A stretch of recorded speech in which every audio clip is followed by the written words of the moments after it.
Hi, everybody, and welcome back to the New Religion Roundtable, the New Religion Old Roundtable. I am Mark Blasquez. This is my dear friend, Drew Harrison. Say hi, Drew. Hi. Hello. This is a guy who shares my last name, and I grew up with him in the same house. It's my brother, Andy. Say hi. What's up? And, so we last time we were talking about kind of one of the first songs that we wrote together, and that brought up the topic of influences, and kind of what was going on when we were doing this was kind of the mid to late 80s, 87, 88, something like that. Yeah. I think that would make me nearly 35 now. You know what I mean? I think. Yeah, but there was so much going on influence-wise that we definitely went kind of all over the place. Like when we were talking about the song Wait For Me, there was definitely like kind of a Police, maybe Fix kind of sound in there. We had forgotten about the Fix. That guy's guitar sound like really dictated a lot of what I was doing. But then we get to this other song, this really high energy song called Soul Like Treasure. Really fast, really kind of aggressive. It's definitely a workout for the forearm. And that one was, if I remember correctly, and this is a good time to have people jump in, I remember waking up one morning and just having a big chunk of that.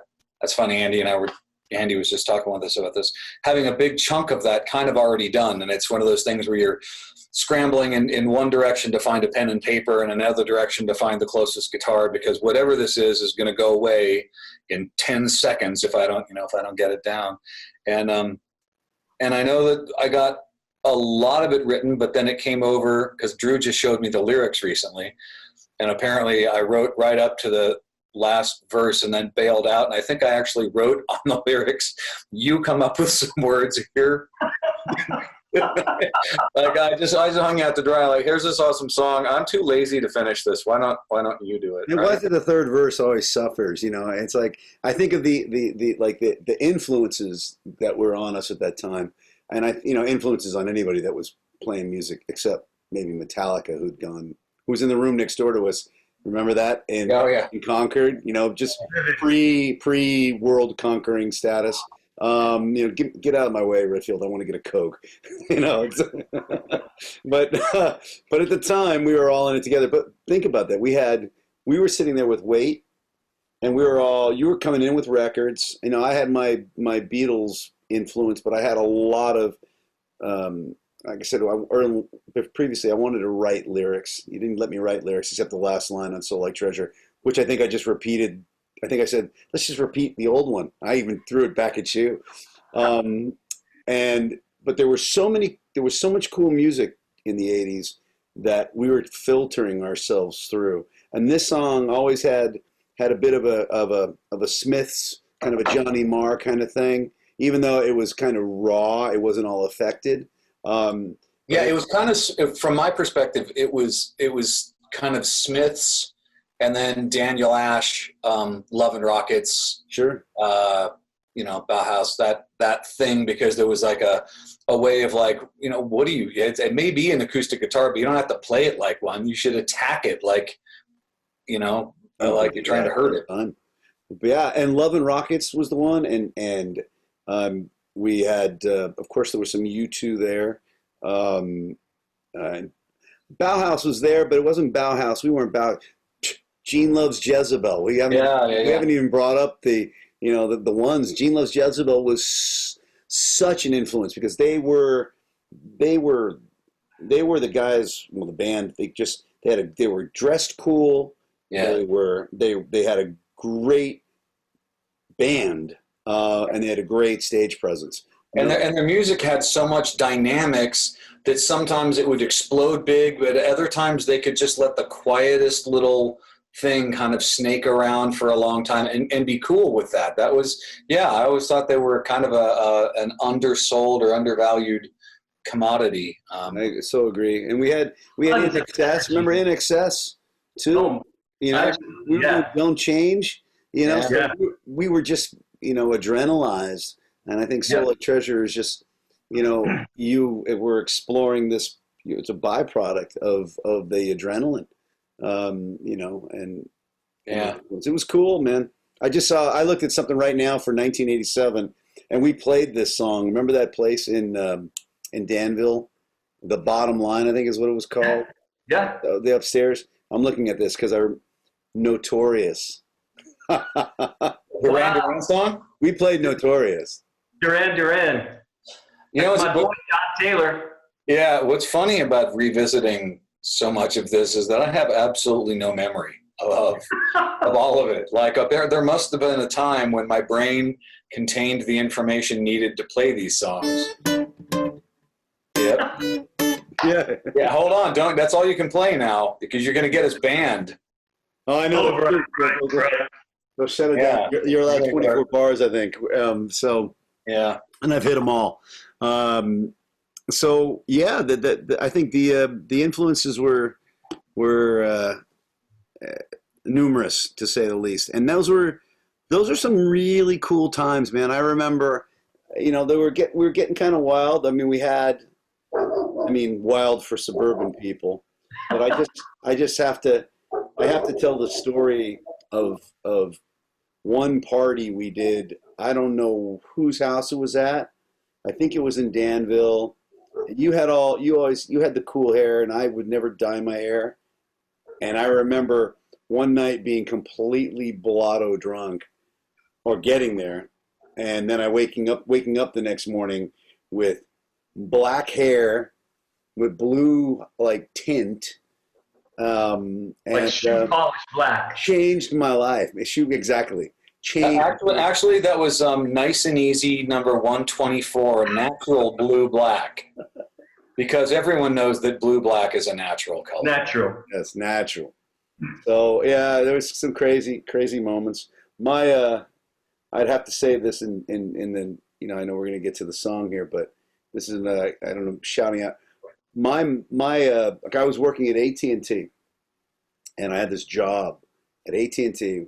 In fact, I went in to the job at AT&T after the night of drinking all night and coming into work the next day with blue hair, having to give a presentation to vice presidents and going, "You've got 5 minutes. Go ahead, say what you need to say." And all I got was, "I don't like it at all." I said, "Okay, good. Let's get on with the meeting. Thank you very much." That told me I needed to go. But at the bottom line, my mother, who was kind of like, "Don't go into music, stay at AT&T, she came out and saw us. We gave her a front row seat, and I remember she watching us, and at the bottom line, the place was packed. And she dug the hell out of it and finally got off my back about doing it. Just as she's mom, of course, so moms are entitled to hang around and, you know, nudge you a little bit. But and you can push them away. But she was there going, "Oh, you guys are so good. You're so good. I love you so much. Oh, my little baby's all grows up. That's right. Look at that." So, yeah, we had Soul Like Treasure, didn't we? What I remembered was being impressed by people who wrote lyrics that were about nothing, but made you feel everything, right? You could write a song, you know, you could write a little ditty about Jack and Diane and kind of paint this, rural landscape kind of thing. You could do that, but you could also go like maybe down the route that's Simon Le Bon, or certainly Love and Rockets, or Siouxsie, or Gene Loves Jezebel, or any of those people, or even like Billy Idol, or even the queen of them all, Elizabeth Fraser, singing in nonsense lyrics in different languages at the same time, mixing all the words up. So you've got, right. You know, but that was the thing, is that there was so much going on that it pushed you to be different. How do you play the guitar or the bass, or how do you sing or whatever, when concurrently going on all around you is Motley Crue, Metallica, Ministry and Skinny Puppy, the Cocteau Twins, Simple Minds, Billy Idol, Cyndi Lauper, the Go-Go's. Madonna. What's that? Madonna. Yeah, let's not forget. Yeah. Yeah, we did a killer version of Like a Virgin. I remember that was really great. I think you're misremembering or we're overserved. But yeah, that was the thing I thought that was so cool about that was there was so many different things pushing you in other directions. Plus, you couldn't just go like, well, let's just do this. Well, there already is one of those. Oh, well, let's do this. Nope. Try again. Nope. Try again. And you eventually found something that was like, wow, this is pretty interesting and unusual. I don't think we would have stumbled here if it hadn't been such a rich environment of already occupied spaces. For sure. Yeah. So should we let a song roll and we'll ask the people what they think? Let's shall. We shall teak up Soul Like Treasure. Soul Like Treasure. With a T.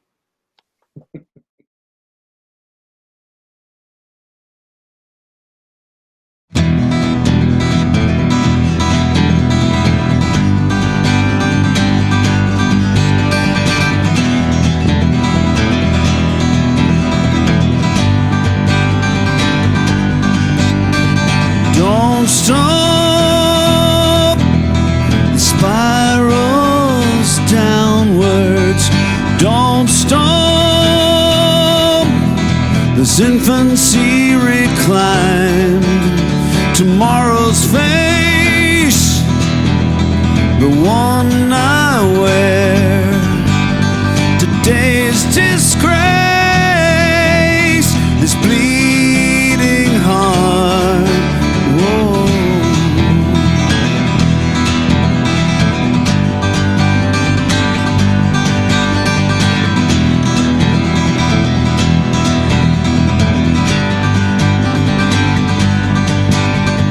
Give me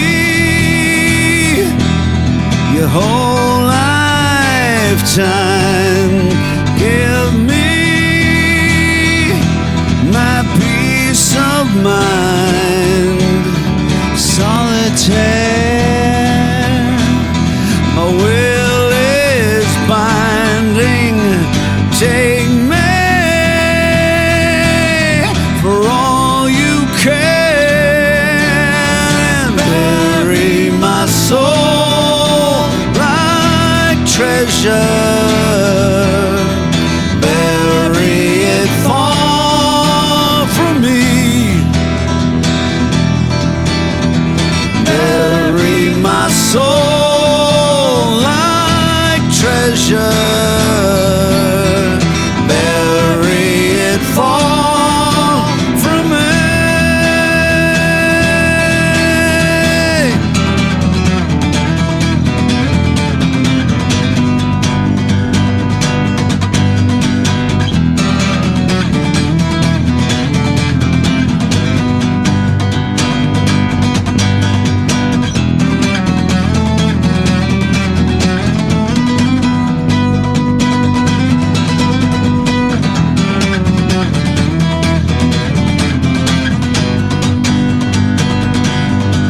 Yeah, don't stop.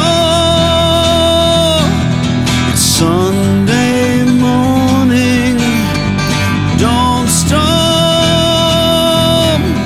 This way of life, and give me your whole lifetime. Give me my beating heart. Bury my soul like treasure. Bury it far from me. And bury my soul like treasure. Bury it far from me.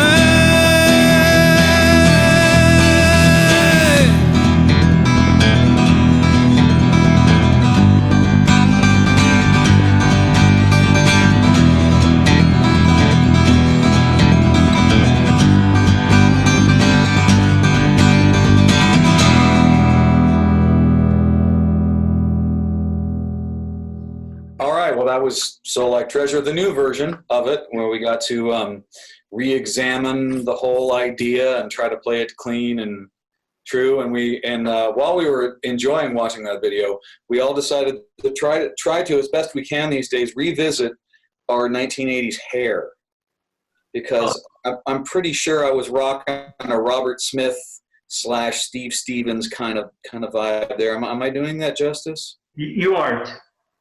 Pretty sure you're not. Okay, well, why don't you do big 80s hair, Andy? Come on, ready, set, go. I'll be right back.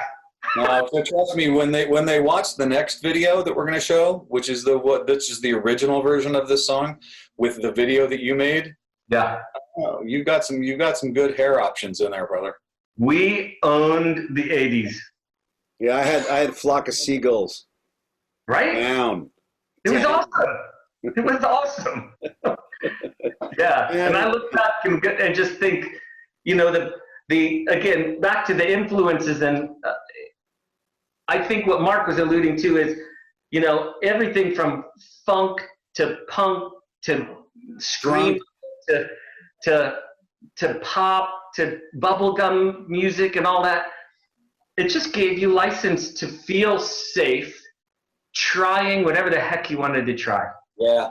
And that was really cool. That like meant no matter what we were doing, we could be authentic in what we did. And so all that diversity of influence was pretty rich. And I think it opened things up where now you got like 3 genres, you know, pop, country, and hip hop. Yeah, and country already is hip hop. That line has blurred. Yeah. Same music with a different instrument. Yeah. That's at least the music that's hitting it. You know, that's you know, I wouldn't say hitting it. That's served. You know, there's plenty of music on the streaming services that are of folks that are these days that are just, they're fantastic. I asked my niece, or I have asked her to send me things. I said, I want to know what you're listening to so I have an idea what is going on, because if you listen to what you just hip hop, country, and what was the other one? Pop. And even that is pop. It's just it's completely lost all its bicarbonation. It's just so flat, I'd say. That's awesome. It's just for me. I mean, I it's like it's not pop, but there's some soulful, really soulful music out there in the underground that's streaming. A lot of folks getting to write music, and cool music and original music, which we were trying to do and trying to break in. Do you remember that place we had? We had this place. It was in Walnut Creek. It was like a 4-story townhouse or condominium. Yeah. You know, and you had there was the bottom floor, right, with living room and blah blah blah, like they are typically. And the next place was your room, and then between us, I had the top bunk, and he had the crow's nest. I had the crow's nest, and then between that we had that room too small to put anybody in. I mean, you could actually put like a bird cage in there, or you could put one of those monstrosity PV mixers. Right. Remember that thing that I purchased or we purchased? It was like was it a 32 channel board? It was something ridiculously huge. Yeah, it was really big, and it's funny because it probably cost a fortune back then, and you can probably get, something that does that and more for $79 right now, and it would be this big. But yeah, that and the big old Oberheim synthesizer, the OB8. Yeah, and all that stuff that I'd give real money to get back again. Which we did not use on Soul Like Treasure. No, didn't use it on anything. But let's revisit real quick before we wrap this up and play the original version of Soul Like Treasure. So this was something that we did at One Way Studios, right? Yep. This was part of the stuff that we did with Misaki Liu, the fabulous and talented Misaki Liu. Yep. At One Way Studios. I do remember borrowing a synthesizer or a sampler, like a Roland S50 or something like that, when we did do a couple of songs that had keyboards on it. But that was a good thing. Now, which Randy would this have been on this? This was Gallerin. This was Gallerin. Right? Yeah. That guy could play the damn drums. He was fantastic. Yeah. Really fantastic. Like, hands down, the best drummer I've played with personally. Like, just obscene talent. And I remember, and there's pictures that'll show up in the video that Andy did where we're at the Marin Headlands. That's a good story that we need to get into. This is worth not editing. Two things about that I remember. First of all, we were driving out there and we get in the car and we have had a turbulent ride when it comes to percussionists in this band. A curse that would follow me on into this very day. Still to this day, a drum is a button on a keyboard because I could never find actual drummers that would stay. But I remember we were going out there to take pictures and he's like, yeah, I'm going to stop playing music and I'm going to go into the business of selling water purification. And we're like, we're going to get photos taken. Why are you? No, you can't quit because he's killer drummer. And we didn't want that to happen. But then we got out there to the Marin Headlands and we took a bunch of angsty, poignant, young guy photos. But then we had to stop, didn't we? Something else. We were asked to leave. We were asked to leave. By the park ranger. No, or by Yogi. It was by, who wants to pick this up? Andy, I only remembered because Andy told me, so you can tell the rest. Well, I was probably most shocked by it because I was only maybe clawing at the beginning of maybe 20 years old or something. And this well-dressed big gentleman in a I actually have photos of him still, in the suit, told us that we needed to go somewhere else to take our pictures because they had a permit to shoot a porn. Did I not send the pictures of us with him? I'm sure you did. Folks. We hung around him. No pun intended. Oh my God.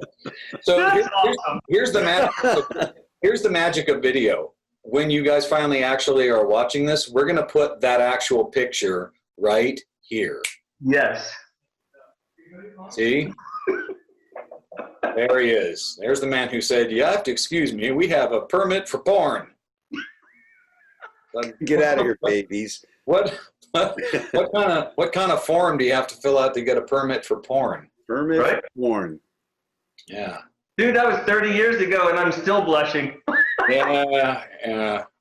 Well, that was pretty crazy. So why don't we go ahead and wrap this up and let the people listen to the original version of Soul Like Treasure and take a look at 3 to 4 young men with a collection of questionable haircuts.